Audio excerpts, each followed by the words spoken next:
Hi viewers, welcome to our channel. ప్రస్తుతం మనతో పాటు దాము బాలాజీ గారు, సీనియర్ జర్నలిస్ట్, వారితో ఒకసారి మాట్లాడదాం. సార్ నమస్కారం. సార్ నమస్తే. సార్ గేమ్ చేంజర్ మూవీ పైన ఎటువంటి ఎక్స్పెక్టేషన్స్ ఉన్నాయో మనకు తెలిసింది. రామ్ చరణ్ గారిది ఇది సంక్రాంతికి రిలీజ్ కాబోతుంది. అయితే ఈ సినిమాకి సంబంధించిన కొన్ని నెటిజన్స్ అయితే స్పెక్యులేషన్ స్టోరీస్ రిలీజ్ చేస్తున్నా. ఇప్పుడు ఒకటి చెన్నై నుంచి ఇన్సైడ్ టాక్ వచ్చిందని వార్త వైరల్ అవుతుంది. మరి ఆ ఇన్సైడ్ టాక్ ఏ విధంగా ఉంది, సినిమా స్టోరీ ఏ విధంగా ఉండబోతుంది? ఇదే నేపథ్యంలో కొంతమంది ఫ్యాన్స్ కూడా అసంతృప్తి వ్యక్తం చేస్తున్నారు. సార్ ఇంకా అప్డేట్లు ఏమి ఇవ్వట్లేదు, ట్రైలర్ అప్డేట్లు ఇవ్వట్లేదు అని చెప్పేసి ఒక ఫ్యాన్ అయితే సూసైడ్ చేసుకుంటానని చెప్పేసి కూడా లెటర్ రాశారు. ఆ లెటర్ కూడా వైరల్ అవుతుంది అంటున్నారు. మరి మొత్తంగా ఈ గేమ్ చేంజర్ గురించి మీరేం చెప్తారు? ముందుగా లెటర్ గురించి మాట్లాడదాం. ఇంట్రెస్టింగ్ ఉంది ఆ లెటరు. అంటే ఒక డైహార్డ్ ఫ్యాన్ లెటర్ రాశాడు. ఆ లెటర్ నేను చదువుతాను, చిన్నదే కాబట్టి. లెటర్ టైటిలే రిప్ టైటిల్ అని ఉంది. రిప్ అంటే రెస్ట్ ఇన్ పీస్.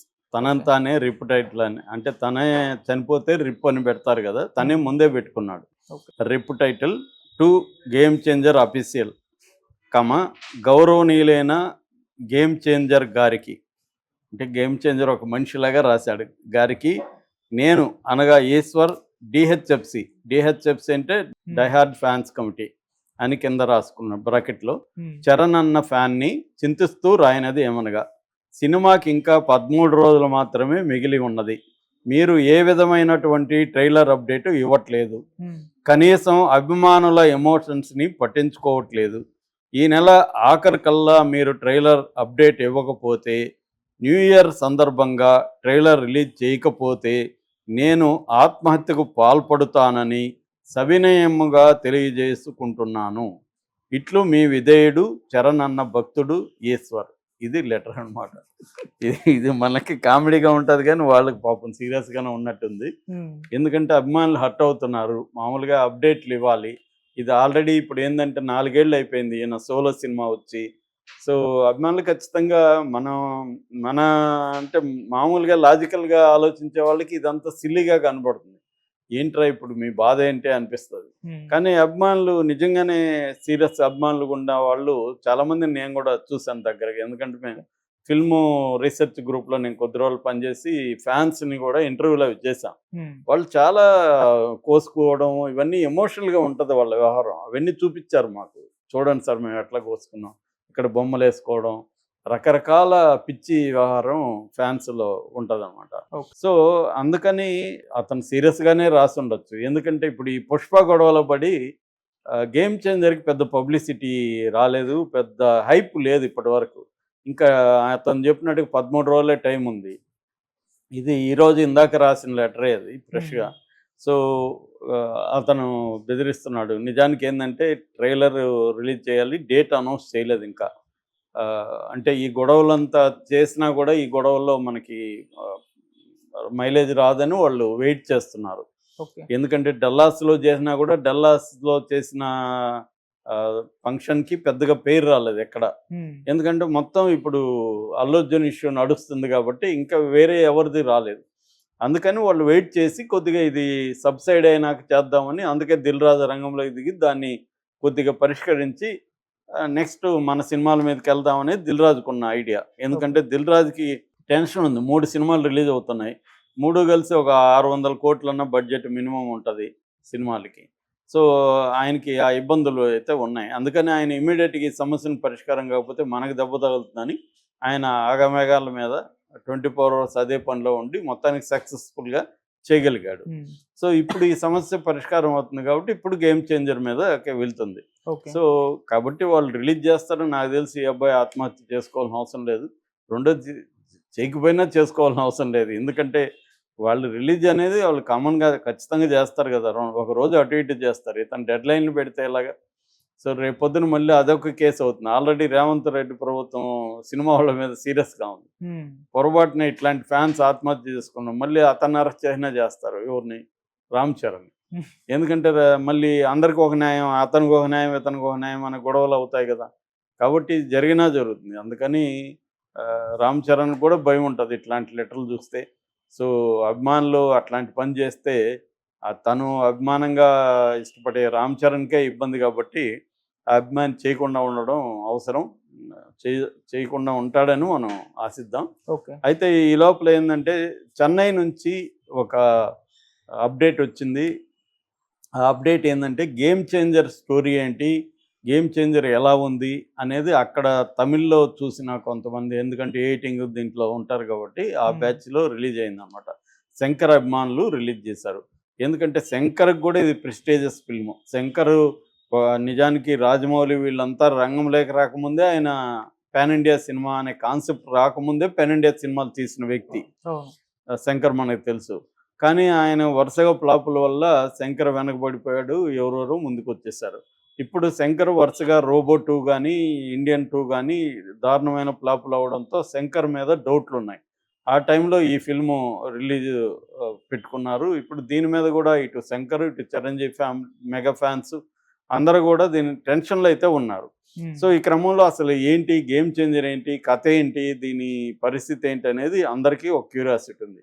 అయితే వాళ్ళకి ఒక రకమైన ఉత్సాహం సుకుమార్ వల్ల వచ్చింది. సుకుమార్ ఇక్కడగా మొన్న డల్లాస్లో జరిగిన మీటింగ్లో సుకుమార్ ఏం చెప్పాడంటే, ఇది అద్భుతమైన సినిమా, బ్లాక్ బస్టర్ అవుతుంది, వండర్ఫుల్గా ఉంది, ముఖ్యంగా రామ్ చరణ్ పెర్ఫార్మెన్స్ అసలు ఆసమ్గా ఉంది, దీనికి నేషనల్ అవార్డు కూడా ఆయనకు వస్తుంది, ఇలాగ చెప్పడం వల్ల మెగా ఫ్యాన్స్లో ఉత్సాహం వచ్చింది.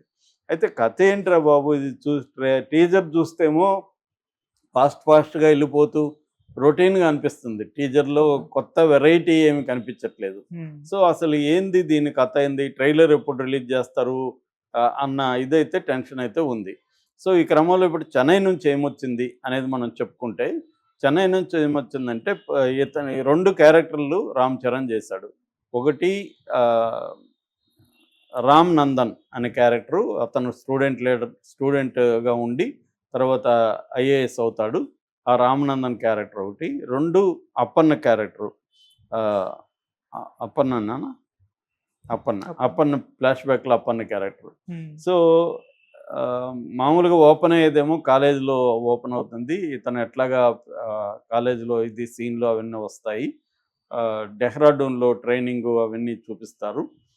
దాని తర్వాత ఐఏఎస్ అయ్యి ఇతను కరప్ట్ రాజకీయ, అప్పుడే ఒక పార్టీ అధికారంలోకి వస్తుంది, అభ్యుదయ పార్టీ అనేది. శ్రీకాంత్ సీఎం అవుతాడు, అందుకనే ముసలి గెటప్ అదంతా ఉంటుంది. సో అతని కొడుకు అరాచకాలు, సూర్య వచ్చి అతని కొడుకు అనమాట, సీఎం కొడుకు చేస్తుంటాడు. ఈ క్రమంలో ఫ్లాష్ బ్యాక్ ఓపెన్ అవుతుంది. ఫ్లాష్ బ్యాక్లో అప్పన్న క్యారెక్టర్ ఇంట్రడ్యూస్ అవుతుంది. అప్పన్న అసలు ఈ పొలిటికల్ పార్టీని పెట్టిందే అప్పన్న. అతను రూరల్లో రైతుల కోసం ట్రాక్టర్ గుర్తుతో పార్టీ పెట్టాడు. అతను రైతుల కోసం, వాళ్ళకి వాటర్ సోర్సుల కోసం అతను ఫైట్ చేశాడు. ఆ క్రమంలో అతను ఎనిమిస్ చేతిలో చనిపోతాడు. ఇది ఫ్లాష్ బ్యాక్. ఇప్పుడు ఇతను ఒక రకంగా రివెంజ్ తీర్చుకోవడం అనేది బేసిక్ కథ. అంటే కథగా చూసుకున్నప్పుడు పెద్ద వెరైటీ కథ ఏమి లేదు, మామూలుగా రివెంజ్ స్టోరీ. కానీ శంకర్ సినిమాలన్నీ కూడా, ఆయన సినిమాలన్నీ కూడా ఒక సామాజిక సమస్యను తీసుకుంటాడు శంకరు. ఆ సామాజిక సమస్యని ఎంటర్టైనింగ్గా చెప్తాడు అన్నమాట. దాంట్లో మంచి ఎమోషన్స్ ఉంటాయి, కామెడీ ఉంటుంది, బ్రహ్మాండమైన పిక్చరైజేషన్, సాంగ్స్ పిక్చరైజేషన్ అయితే అసలు ఎక్స్ట్రాడినరీగా ఖర్చు పెడతాడు అతను. అప్పట్లోనే విపరీతం ఖర్చులు పెట్టి చేయించినాడు అనమాట. ఒక సాంగ్కే అప్పట్లోనే కోట్లు ఖర్చు పెట్టి తీసిన వ్యక్తి అతను శంకర్. అలాగా బేసిక్గా అయితే చూసిన వాళ్ళు ఏం చెప్తున్నారంటే, ఫస్ట్ హాఫ్ బోరు కొట్టదు, అబవ్ యావరేజ్ అనే ఫీలింగ్ అయితే వస్తుంది ఫస్ట్ హాఫ్ అంతా కూడా. వీళ్ళిద్దరి మధ్య మంచి లవ్ ట్రాక్స్ అవన్నీ ఉన్నాయి. ఆ అమ్మాయి కూడా ఐఏఎస్ దీంట్లోనే ఉంటుంది, కేర్ అద్వాని. సో వీళ్ళ ట్రాక్ బ్రహ్మాండంగా ఉంటుంది. ఇంటర్వెల్ ముందు నుంచి ఒక రేంజ్కి వెళ్ళిపోయింది. ఇంటర్వెల్ ముందు బ్రహ్మాండమైన కాన్ఫ్లిక్ట్ వస్తుంది. అక్కడి నుంచి ఇంటర్వెల్ తర్వాత సెకండ్ హాఫ్ మాత్రం చాలా హై పీక్లో ఉంది. వండర్ఫుల్ అన్న పద్ధతిలో సెకండ్ హాఫ్ వచ్చింది. ముఖ్యంగా రామ్ చరణ్ ఇప్పటివరకు కెరీర్ బెస్ట్ పెర్ఫార్మెన్స్ ఇచ్చాడు దీంట్లో అనేది వాళ్ళు చెప్తున్నది. సో ఖచ్చితంగా రామ్ చరణ్ మాత్రం మళ్ళీ నేషనల్ అవార్డు స్థాయిలో పెర్ఫార్మెన్స్ ఉంది. ఈ అవార్డులు అయితే గ్యారంటీ. అట్లాగే శంకర్ కూడా మునుపటి శంకర్ కనబడతాడు సెకండ్ హాఫ్లో. ఆ టైట్ కాన్ఫ్లిక్ట్ కానీ వీళ్ళ మధ్య. ముఖ్యంగా సూర్య ఈ మధ్య విపరీతమైన ఫామ్లో ఉన్నాడు. సూర్య క్యారెక్టర్ దీంట్లో చాలా బాగుంది. అట్లాగే ఫ్లాష్ బ్యాక్ ఎపిసోడ్ అంతా కూడా వెరీ టైట్గా ఉంది. ముఖ్యంగా ఈ type of character, Appanna type of character ఇప్పటివరకు రామ్ చరణ్ చేయలేదు. అందులో వీళ్ళందరూ ఉంటారు, మళ్ళీ శ్రీకాంత్ వీళ్ళందరూ కూడా అక్కడ ఉంటారు. అంజలి దాంట్లో హీరోయిన్గా చేసింది ఆ పార్ట్లో. సో అంజలి సీన్లు కానీ చాలా ఎమోషనల్గా, చాలా బాగుంటది. అదంతా కూడా కొత్తగా అనిపిస్తుంది ట్రాక్. ఓకే. అట్లాగే ఒక ఐఏఎస్ ఆఫీసరు ఒక సీఎంతో ఢీకొంటే ఎలా ఉంటది? అందుకనే మనకి టీజర్‌లో కూడా అన్‌ప్రెడిక్టబుల్ అని డైలాగ్ ఉంది. సో, హ్మ్. ఆ క్రమంలో రామ్ చరణ్ పెర్ఫార్మన్స్ గానీ, అతను ఫైట్స్ గానీ చాలా ఎక్స్‌ట్రార్డినరీగా ఉన్నాయి. ఫైట్స్ గూడా ఇప్పటివరకు ఈ కైండ్ ఆఫ్ యాక్షన్ సీక్వెన్సెస్ రాలేదన్న హాలీవుడ్ స్టైల్‌లో ఉన్నాయనేది చెప్తున్నారు. ఓకే. ప్రధానంగా దీన్ని మనకు హైదరాబాదు, వైజాగ్, ముంబై, చండీగఢ్, న్యూజిలాండ్ ఈ లొకేషన్స్‌లో తీశారు. కాలేజ్ సీన్‌లన్నీ గూడా అమృత్‌సర్ ఆ ఏరియాలో తీశారని చెప్తున్నారు. సో, తమన్ పాటలు ఆల్రెడీ హిట్ అయినాయి. అయితే విపరీతమైన బజ్ అయితే రాలేదు గానీ, అట్లని మరీ డల్‌గా గూడా లేదు. శంకర్ పాటలేందంటే వినడానికంటే కూడా విజువల్‌గా చాలా గ్రాండియర్‌గా తీయడం అవన్నీ కనిపిస్తాయి. హ్మ్. రిలీజ్‌కు ముందు గూడా వీళ్ళు ఆల్రెడీ ఎట్లయితే 'పుష్పని' అనేక చోట్ల ఫంక్షన్‌లు పెట్టారో, వీళ్ళు గూడా ఇటు ఆంధ్రప్రదేశ్, చెన్నై, హైదరాబాద్, కొచ్చి, ముంబై వీటిలన్నిటిలో గూడా పెట్టబోతున్నారు. ఆంధ్రప్రదేశ్‌లో గూడా త్వరలోనే అక్కడ పెద్ద ఎత్తున పెట్టబోతున్నారు. పవన్ కళ్యాణ్ దానికి చీఫ్ గెస్ట్‌గా రాబోతున్నాడని.